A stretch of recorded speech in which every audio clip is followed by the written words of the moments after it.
Friends and colleagues and mentors, I'm really grateful that you came early this Saturday morning to listen to me talk about what I love doing. So this is a MOTT, indeed, NOTT-112. It's metal organic framework, and I'm going to talk about simulations of hydrogen gas sorption, which is a lot of interest these days. So first, it's our group. It's our research group. You can see Dr. Space in the middle there. It's our mentor. A lot of these people are some of the most helpful and generous people, both in time and resource, that I know. I don't think I could have picked a better group. So there they are.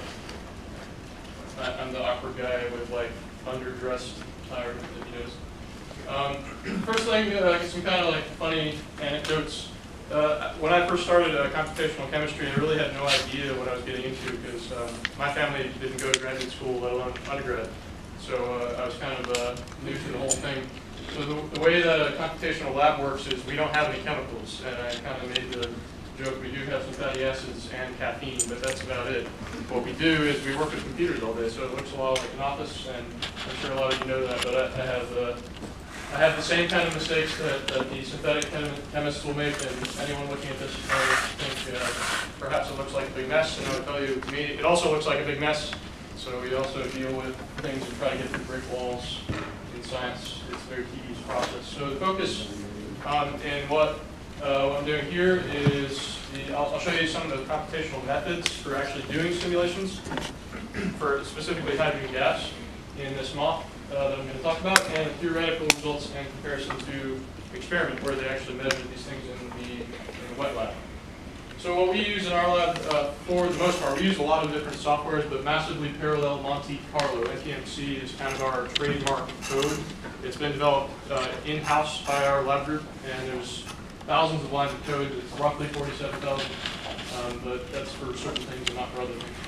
The basic idea I want to really emphasize is that we are looking at energy states of total systems. So we're not looking at a molecular dynamics, which is on the right kind of simulation. We're looking at a Monte Carlo simulation. So the chief difference here, I don't want to spend too much time on it, is that Monte Carlo looks at individual states of systems.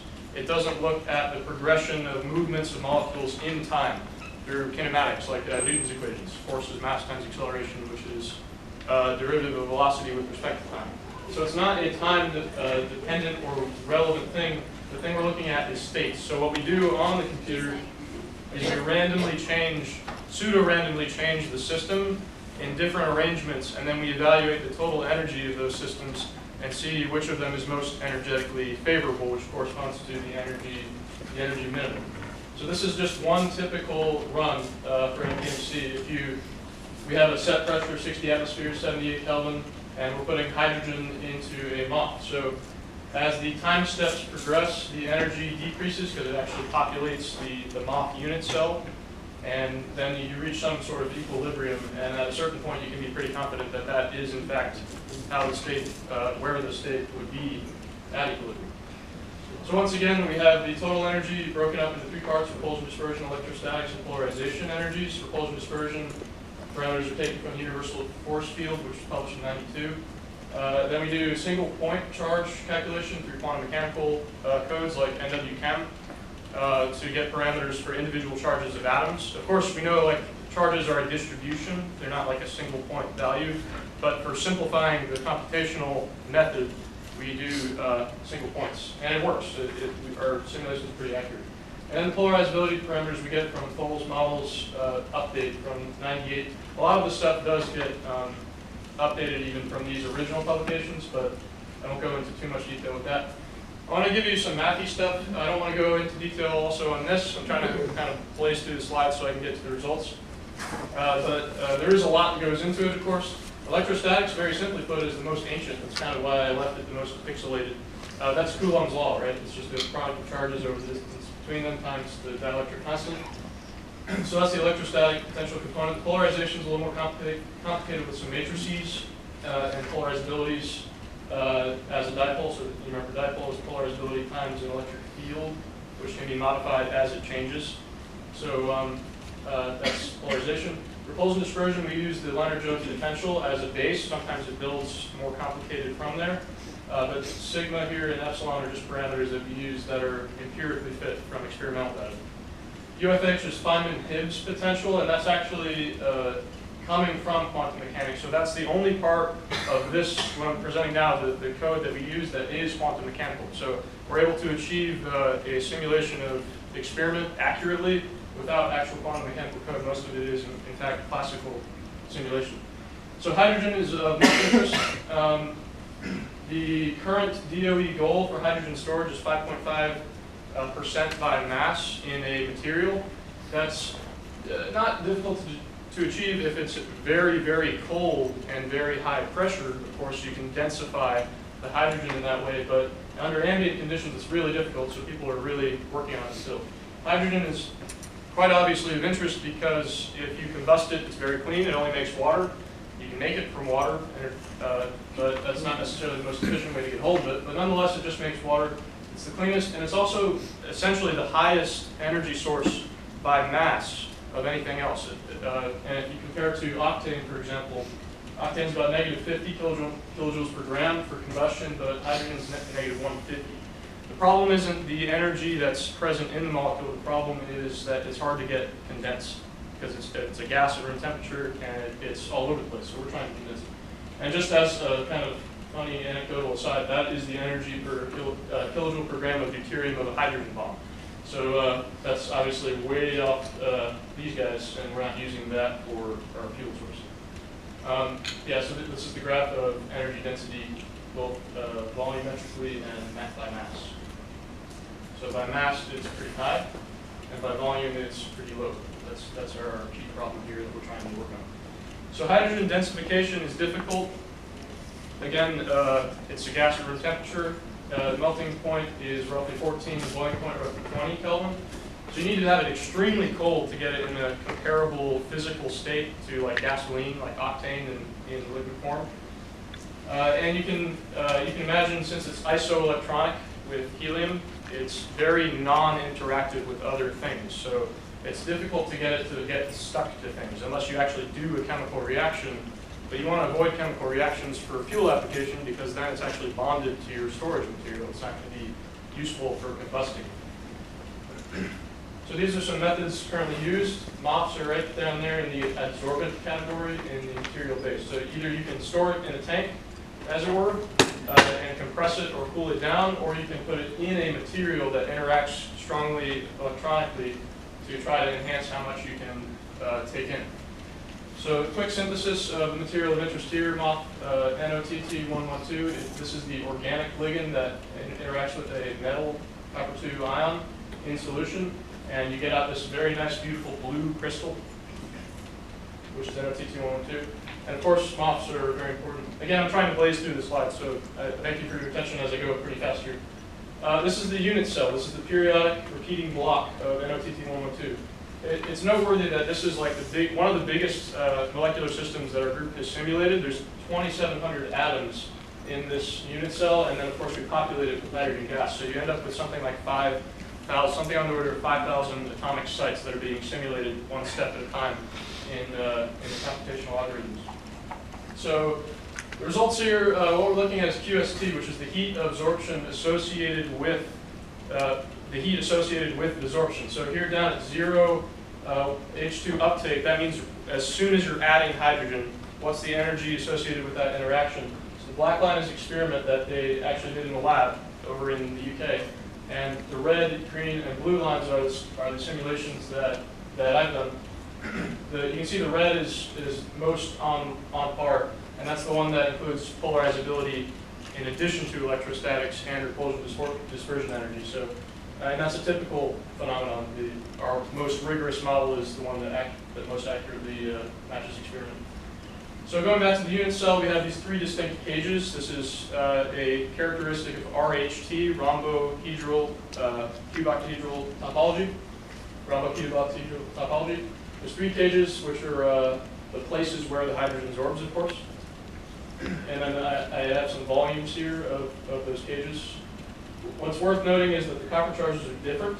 There's two coppers right there, brown and yellow.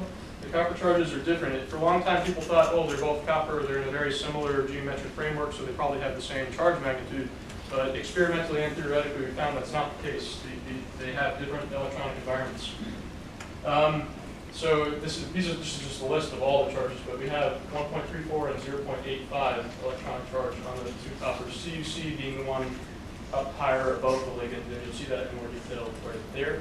So this guy, the CUC, has a higher charge, this one has a lower charge. That's from the quantum mechanical charge calculations. And so I did two parameterizations of charge calculation, one without effective core potentials and one without them and one with them. So without is 2, with is 1. It turned out that the second one that does not include effective core potentials on the charge calculation is the one that's more accurate. So these are the experimental absorption sites that through neutron powder diffraction, people in the UK actually found for deuterium. So deuterium, because neutron powder diffraction wouldn't be feasible at all with hydrogen, there's no neutrons. So, well, it's just not feasible compared to deuterium because the mass is bigger. But in any case, you can see right here and right here, which is above and below that copper, that's where there's a very strong interaction experimentally. And that's what I found theoretically. So I did simulated annealing. That's where you take the system really hot, you cool it down step by step by step by step by step until there's an energy minimum, and it kind of stabilizes right where its sweet spot is. And I found that, in fact, there's one place that corresponds to experiment right between those three copper paddle wheels. It's kind of nestled right there in the middle. That's a favorable spot. And then, of course, so here again, that's the nestled in the middle spot, right between the copper paddle wheels. And then there's an even more favorable spot right above the copper atom that I mentioned earlier. So what you're looking at here is radial distribution. And what this tells you is, as the Monte Carlo simulation goes, are most apparent, that appear the most as the simulation progresses, and in fact, it's already equilibrated at this point. So this peak corresponds to really strong interaction compared to all these other interactions. And again, the red is the polarizable model, and in fact, you don't see this peak unless you include polarizability in the calculation. So it shows it's very important to actually show the mechanistic effects of the hydrogen interacting with the MOP. So that's at roughly 2.5 angstroms. The area here is about 2.2 to 3 angstroms. And the experiment, when they compared with deuterium, which is an analog, it was 2.23 angstroms above that copper, around there. So this matches pretty well with the experiment too. So this kind of highlights the region right above that upper copper, and this kind of highlights the region right in the middle of the three copper. So these are the sites that I was able to determine in theory with the simulations that are really strong spots for absorption, and it matches experiments. It's very useful and validates our code. And our group has done quite a few simulations with hydrogen gas, especially. So this isn't something atypical for us to find with open metal site MOFs, meaning there's a copper there with an open electronic region. Usually when you synthesize these MOFs, there's like a water molecule or some other solvent interacting strongly there, but what they do is they desolvate. So they heat it up such that they don't actually break the MOF, and they evacuate it, or they subject it to a vacuum to remove that solvent, and it kind of settles right here in this region as an empty MOF. So the hydrogen does interact pretty strongly there and in the middle there. And is there time there? So this is another radial distribution graph, but this time instead of looking at that upper copper, I'm looking at that lower copper. So this is the distance of the hydrogens from the lower copper, not from the upper copper. You find the same kind of characteristic peak here, but of course it's a couple angstroms off because that copper is a couple angstroms off from the first one. And again, the secondary site is present as well, which I showed, which is that sweet spot between the three coppers. So that's where these things are happening. And this is another radial distribution graph at different pressures. So this demonstrates that it's not entirely a pressure-dependent process until you get to super high pressure, because then you're packing the whole MOF like just a container, like you're filling marbles in a cup. So at super high pressure, maybe above 10 atmosphere, you would find that there's no really relevant correlation to where the hydrogen is, because it's all in the MOF everywhere.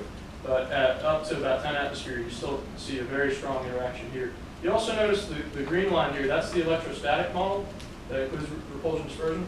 That one has some indicative absorption there near the copper, but really the strongest contribution is from the polarization calculation. And I looked at the induced dipoles as another means of validating where the sorption is happening. And so if you look at the strongest dipoles, which again is a charge multiplied by distance between charges, which is around this region, like 0.2, 0.3 Dubai, those occur, it's kind of hard to see, so I apologize, but those occur right above those coppers. The yellow is the strongest ones. So those are right above the coppers, just like the radial distribution showed. These are the isotherms. Matching experiment very well, so as you increase pressure, you load in more hydrogen, and the models demonstrate that pretty well, especially the polarizable model. And notably not the Booth model, which is only repulsion dispersion. It's not sufficient to really capture the phenomenon. This is the high pressure isotherm. Again, you get a very nice match up at high pressure. It's just a tank filling stuff, so you can deviate there a little bit more. And this is a comparison of you running a serial calculation versus a parallel after equilibrium to validate that in fact it works either way as long as you've equilibrated the system. You've ran it enough time for the simulation to finish to equilibrium. So the conclusions are we're able to really model atomic resolution phenomena with computers without doing a lot or sometimes any quantum mechanical calculation, which is the actual math that atoms obey. We're able to look at these things and capture and reproduce the experiment without that. So it's possible with almost exclusively classical modeling. And of course, the polarization is really the key component. And that's something that a lot of people are starting to and have implemented more recently, but there are still a lot of theoretical groups that don't include it because it's kind of difficult to do. So these are some future options that I'm looking at. Multi-sorbate modeling is a thing of interest, which means like hydrogen and carbon dioxide, for example, things like that. More dynamical systems. And some references. So thank you very much for your attention. I tried to run through that really quick, but I'll answer your questions if you have them.